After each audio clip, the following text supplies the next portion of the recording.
Tamin'ny andro fahatelo dia nisy fampakaram-bady tao Kana any Galilia ary taony ny renin'i Jesosy.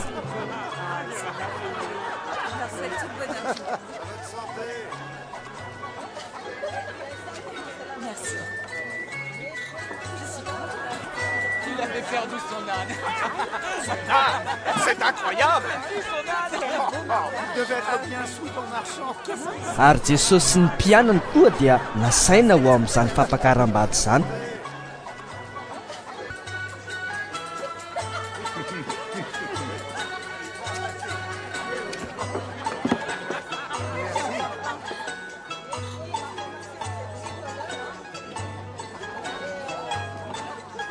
Ary rehefa lany ny divay dia hoy ny renin'i Jesosy taminy: tsy manana divay izy. Hoy Jesosy taminy: raha vehivavy moa mifaninona akory izaho sy ianao, tsy mbola tonga ny fotoan'andro.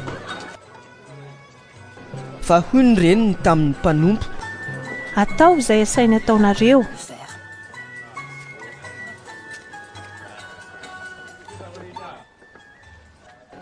Ary nisy siny vato enina mahalany rano indroa na intelo famarana avy nipetraka teo fanadiovana araka ny fanaon'i Jiosy. Dia hoy Jesosy taminy: fenoy rano ny siny. Dia nofenoiny hatramin'ny molony. Ary hoy Jesosy taminy: tovozy amin'izao ka ento ho amin'ny mpandahatra ny fanasana.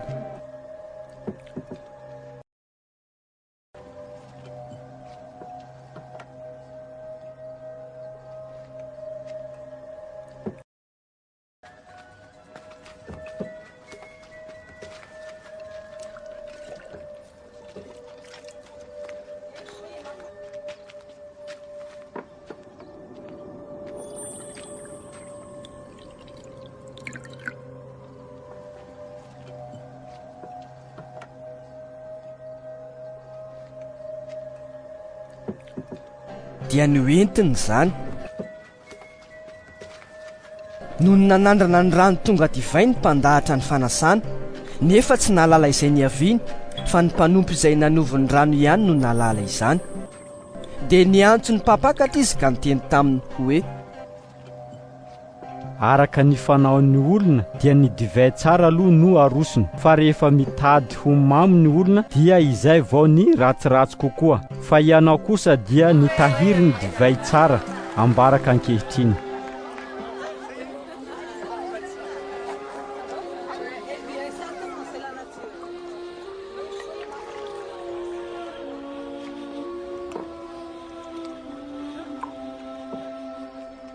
Izany no nataon'i Jesosy tao Kana any Galilia ho voalohan'ny mpamantarana, nasehony ny voninainy ary nino azy ny mpianany. Rehefa afaka izany dia nidina nankany Kapernaoma Jesosy sy ny reniny ary ny rahalany mba ny mpianany, nefa tsy dia nitoetra ela tany izy ireo.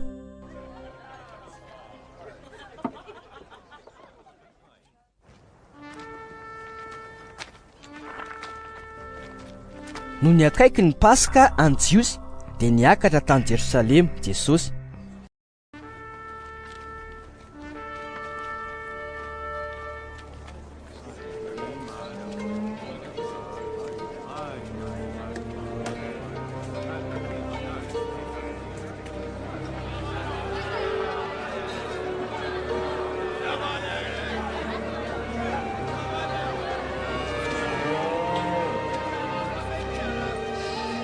Ary hitany nipetraka tao amin'ny tempoly ireo mivarotra omby sy ondry ary voromailala, tao koa ireo mpanakaly vola.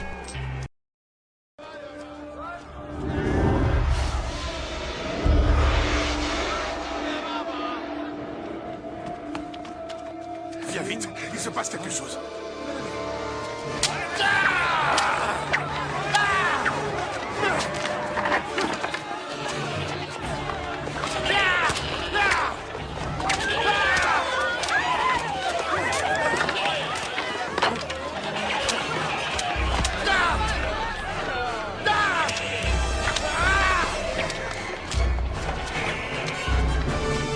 Dia nanao kotopiko fe izy ka nandroaka azy rehetra hiala tao amin'ny tempoly, na ny ondry na ny omby.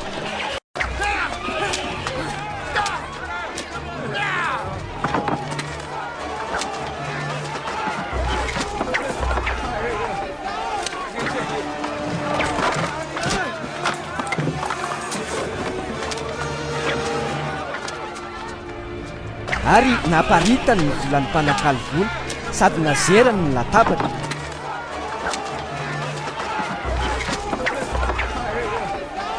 dia hoy izy tamin'ny mpivarotra ny voromailala: ento mivoaka any ireto zavatra ireto.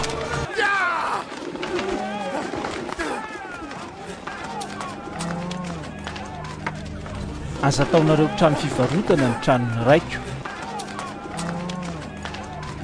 ary tsaro ny mpianany fa voasoratra hoe: ny firehetako ny amin'ny tranonao no haharitra ainahy. fa hoy ny jiosy taminy: inona ny famantarana asehonao aminay no manao izao zavatra izao ianao? jesosy namaly azy ireo hoe: raha vao ity tempoly ity fa ao anatin'ny atelona dia atsangako indray. nefa hoy ny jiosy: nandritra ny 9 taona no efa nananganana ity tempoly ity, koa ianao va atsangana azy amin'ny atelona? ny tenany anefa no tempoly no lazainy.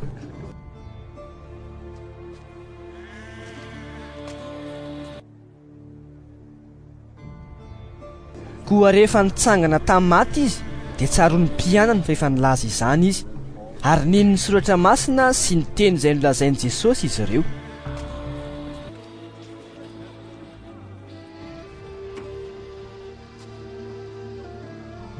no nitao Jerosalema jesosy tamin'ny paska, izany hoe tamin'ny andro firavoravoany, dia maro no niny ny anarany raha nahita ny famantarana izay nataony. nefa jesosy tsy nahatoky azy satria fantany avokoa ny olona rehetra, ary tsy nitady olona hanambara olona izy, fa ny tenany no nahalala izay tao am-pon'ny olona.